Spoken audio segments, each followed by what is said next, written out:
All right, if you haven't already, make sure you get out to the store to get your bleach, your Lysol, anything else that you might want. Before it was toilet paper, and now your president, Donald Trump, has told you guys to drink bleach to defeat the coronavirus. At least that's what the mainstream media would have you to believe.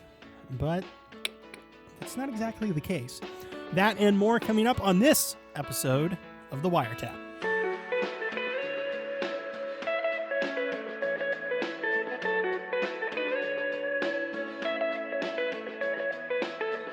Hello, everyone. My name is JD. And this is Logan. And welcome to the WireTap. We want to thank you. If you're like us, you probably put on about 5 pounds during this quarantine, but we're getting through all of this together. And as we discussed there in the intro, as I discussed, this whole debacle that's come about in the last couple of days about what Donald Trump said about disinfectant. And let me first state, let me just get out in front of this and say that in my memory, that is probably the dumbest thing that Trump has said since he's been president, at least in my memory that's stuck out. I make no bones about the fact that was just a generally kind of a stupid statement to say. And I was willing to give him the benefit of the doubt because I mean, there is other kinds of disinfectants than just what we think of whenever we think of disinfectant. We think of, get the Clorox wipes, get the Lysol, and there are other things that are classified as disinfectants that are used in the medical community. And so I was like, maybe he's talking about that. Truth is, we really don't know what he was talking about, but he obviously knows that he said something dumb because he came out and then he said that he was being sarcastic, which whenever you watch what was going on, that wasn't the case. That clearly wasn't the case. So, I mean, he said something dumb, which, I mean, if you want to look at dumb stuff that people have said, just look across the aisle at Joe Biden, who happens to be the presumptive Democratic nominee. Pardoning, he is pending, rather, that he is awake to accept said nomination whenever the time comes. But yes, it was a totally stupid comment. I just slapped the crap out of Logan's camera. Thanks for nothing. It was a totally stupid comment. Make no bones about that. But what I do want to discuss is the way that the mainstream media has blown up on this. And really all you had to do was go on Twitter. By the way, if you're not following us on Twitter, we're at the CWire, capital TCNW. But all you've had to do is just go on social media to see this play out from any news source that, hates, not even hates Trump, just any news source, because it became kind of the bandwagon thing outside of your typical conservative fare. And I mean, even on there, I saw a large swath of people like, what are you doing, man? Like, well, what is this? And you still had your small base of diehard supporters, but by and large, everyone was like, what are you doing? And this plays into why I still think, pending what happens with coronavirus, that Donald Trump still wins big in November. The only thing that can sink Trump now is the economy related to coronavirus. And he realizes that, which is why he wants to get the economy opened as soon as possible. And that's why that's something that he's pushing for, is because he realizes that if the economy tanks hard, that really hurts his chances. The bad thing is that we're not saying they're completely out of the question. It just hurts them really bad. Yeah. And that's the thing, too, because the Democrats are so terrible that he very well might still win, even if the economy tanks a bit due to coronavirus. So even, just disregarding that fact that the Democrats are so horrible, he realizes that there is a serious risk that this could hurt his election chances. Even despite how horrible the Democrats are, that is still a real risk because historically that plays out.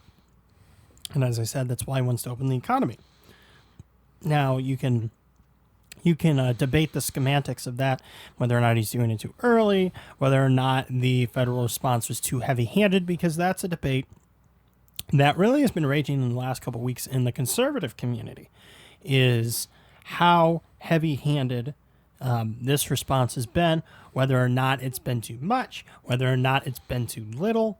I mean, that has been a debate between the more libertarian and the, I don't know how to describe them, the more moderate conservative, which the moderate conservative portion of the conservative base tends to be the people who have only gotten on board to conservatism because of Donald Trump. They tend to be the moderate. Outside of your established rhino Republicans, the like of Karl Rove or your Fox News conservatives, as I say, to where they're quite shallow on ideology, but they are quite deep on political talking points. I deem those Fox News conservatives. Karl Rove. Karl Rove is one of the... He is basically the Grand Poobah of that club. But... all those people have been drawn in to this base because of Trump, and he has been able to amass this coalition. And the interesting thing is going to be how that plays out in November, because he's not pulling any Democrats, and it's not necessarily true, because in 2016 he did poll Democrats who did not want to go for Clinton. And I think that those people who did not want to go for Clinton will likely be okay with Biden for a couple of reasons. For one, they've had 4 years of Trump. And for two, Biden is a much less abrasive and what's the word I'm looking for here? He's just a better person than Hillary Clinton overall.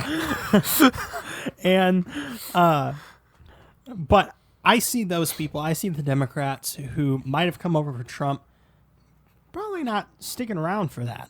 Now, granted, that did not make up a huge portion, and I say this with trepidation, because Trump won bluer states that he wasn't projected to win, like Wisconsin and Michigan and the like. So that obviously involved some of those swing voters coming to his side. But the Trump coalition, I want to say, was not made up of that. But I think Trump's policy has been shown to be very beneficial to them. And kind of got off on a rabbit trail here, but this all relates back to coronavirus and Trump's election bid, how this affects Trump's reelection. And the media, in the reporting of really all of this, from the hydroxychloroquine and the Plaquenil to Trump telling everyone to drink bleach and everything few and far in between, has been the same kind of just malpractice of journalism. It's been the same song and dance that it's been for the last 4 years that you saw during the Mueller hearings or the Mueller report, everything. Kavanaugh with impeachment and immigration, everything. You have else. your laundry list. That was another thing, was that Trump, shut down immigration for coronavirus, and immediately everyone's like, well, it's obvious the reason Trump's doing this is because any time that anything goes wrong, this is literally what I heard. I can't recall off the top of my head who it was, but they said that it's obvious that Trump is doing this because anytime that anything goes bad for Trump and his administration, he pivots back to immigration because that was one of the keystone issues that got him reelected. And it's like, you know, I'm not that intelligent of a person. that'll be a soundbite. That'll be played for years. But you know, I don't have, you know, thousands of degrees. I'm not a doctor. I'm not at any of these things. But you know what makes sense to me is less people in the country coming into the country from outside of it decreases the risk of transmission inside the country of coronavirus. Not only them to us, but us to them. Us to them. Now, how would they like their nice little American vacation ruined by getting coronavirus and being hospitalized? You know, Maybe that's on a bucket list of somebody. I don't know. Maybe they want to. Maybe they want. I mean, it's probably in their own country, so they don't even have to travel. Yeah, exactly. They could get that at home. It's basically delivered right to their door like an Amazon package. Coronavirus, here you go. But it's just so stupid. I mean, that's the point. We're proving absurdity with absurdity here. It has nothing to do with the problems of his administration. It has nothing to do with policy failures or pivoting back to immigration to placate to the base. It has to do with, hey, let's shut down the borders to prevent anybody coming from around the world, because coronavirus is all around the world. Let's prevent those people from coming into the country so that way they do not infect our own people. And he only shut immigration down for 60 days. Yeah. So this is only going into June. Mm-hmm. Coronavirus is still going to be in the United States in June. It's still going to be around the world in June. Now, whether or not they extend that, I don't know. But in all honesty, he could have probably made the case that he wanted to shut it down for the rest of the year. Yeah. Yeah, you could have easily made that case pending, you know, what happens if there is a resurgence in the fall, which there very well might be. But it doesn't matter because it's about the principle. It doesn't matter how long it is. It's about the principle that we're going to protect our country first. That is our duty and our responsibility. Now, you know, these countries that, you know, we're no longer accepting, you know, immigrants from, we probably give aid to, more than likely. We probably give them money or resources in some way all around the world to all these countries. It's not like we're anti-immigrant. That's the thing that's so stupid about this immigration debate is if we were xenophobic, we would stop giving them aid. We would stop giving them resources. We would stop giving them anything that we have and that we export to them to make their economies function or function better. Well, we would stop doing that. Due to Andrew Cuomo and his large request for ventilators, we have such a stockpile now that we're beginning to donate them to Europe. To European nations. And in some South American, actually. Honduras and such. But that's the argument that's so stupid about this. But this plays back to really the central question about immigration, and that is that Democrats do not believe in borders. We've seen that progression, I mean, within the last decade, for sure. That sentiment has really almost become a piece of their platform, a plank in their platform for the DNC, is that they really do not believe in borders. It does not fit their ideology, their John Lennon imagined worldview of no borders in the nation or in the world. The nations have no borders. And sorry, I hate to break it to you, but that's just the way that the world works. You know, you have to set boundaries. You have to set these things because, I mean, it goes to even to the basic premise of federalism, just on a worldwide scale, if you will. The way that we have the different states in the United States, I mean, broken up geographically in whatever way it might be, but within those states, within those boundaries, the people who live, like per se in Missouri or Illinois or New York or Texas or wherever, that state governs itself and examines the people inside of it to best fit their policy to what the people want and what will benefit those people the greatest. And it's the same way with nations, just on a much larger scale. We in the United States govern our people by what best works for us. And North Korea kills all of its people because they're totalitarian. That's what's best for them. And, well... That's what they believe. That's what they're... That's what Kim Jong-un believes. But, I mean, you see that principle there. I mean, it ties back to that tenet of federalism, and that, we have these borders, we have these boundaries, because, quite frankly, not everyone, like we just mentioned, like North Korea, not everyone has the same ideals and the same principles on how to govern as we do in the United States. We have people that, the reason for borders is that we protect our people. And protecting our people thereby protects our freedom.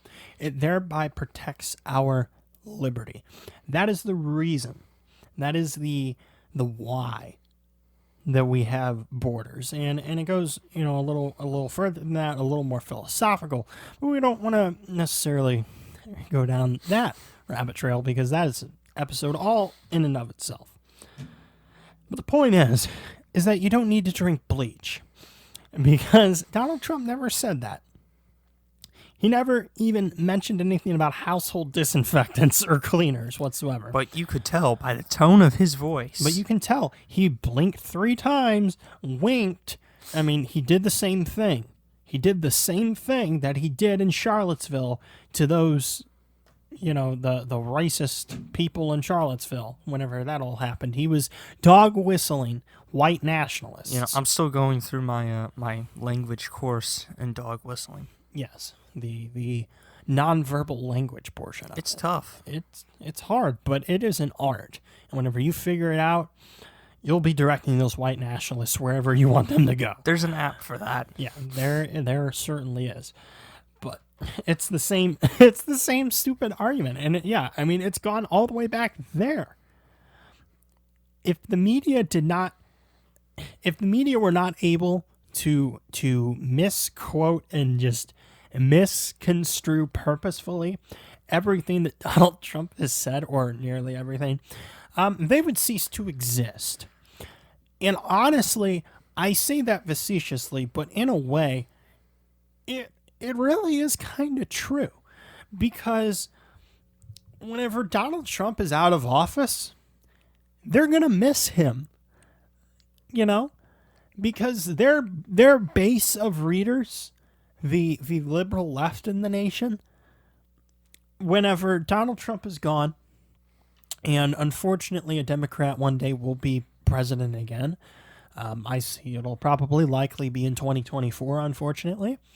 But, whenever a Democrat's back in power, and the Washington Post and the New York Times can just gush over whomever it might be for how progressive and how perfect and how just absolutely what a gift of God that person is to not only America and democracy, which we're a republic, but the world itself. Whenever they do that, it's kind of the same thing that what happened under Obama with gun sales. In that, under the Obama administration, gun sales for all of your major gun manufacturers skyrocketed under Obama because of how much they talked about gun control. And in fact, they still are. Like, gun sales, with coronavirus, they went up anyway. And generally, they've come off that peak, since Trump has been in office. But, gun sales really over the last 12 years or so, 12, 13 years, have been higher than they've been, before that, preceding that. But it's going to be that same kind of thing to where you're going to see these newspapers start to miss Donald Trump. They're going to start to miss having to cover Donald Trump all the time because he drove, their subscriptions up. Now, I mean, they're failing papers anyway because nobody wants to read their drivel. But they're going to be missing Donald Trump to always write about. They're going to be missing Donald Trump to write these, just malpractices of journalism. I don't know what else to call it other than that. It's just journalistic malpractice. But they're going to miss putting their new staff writers on, who still have the training wheels on, writing slam pieces about Trump, hit pieces about Trump. They're going to miss that kind of stuff. But this has been a systemic problem all throughout Trump's presidency, and it's really not surprising. So, just to make it absolutely 110% clear, even for those of you who needed to watch this video on half speed, Donald Trump did not say to drink bleach. He never uttered that word, bleach. And I find it, speaking of which, I find it massively ironic that Hillary Clinton comes out on Twitter. Because anytime Hillary Clinton says something on Twitter, it's like the Queen herself has been coronated. Everyone should listen to what Miss Rodham Clinton says. And she comes out and says something to the effect of, please, don't drink bleach. I can't believe that I had to say this, but please don't drink bleach. Mrs. Clinton, you would know all about bleaching, wouldn't you? Considering those nasty emails. But in any effect, Trump did not say to drink bleach. He did not say to drink Lysol or any other household disinfectant. He said none of those things. He made a stupid remark, which, I mean, it obviously was just something stupid because he came out and said that it was sarcastic, and it clearly wasn't. But he made a comment about, how maybe we could investigate disinfectants and maybe a way to inject those or something. What he meant, no idea. I have no idea. And we'll probably never know because there really wasn't a whole lot of context to it anyway. And that's just something that's going to be buried. And it's going to be last week's news by the next time that we put up an episode. But for this episode, that is all the time that we have for today. So for Logan, I am JD saying goodbye, God bless, and we will see you next time.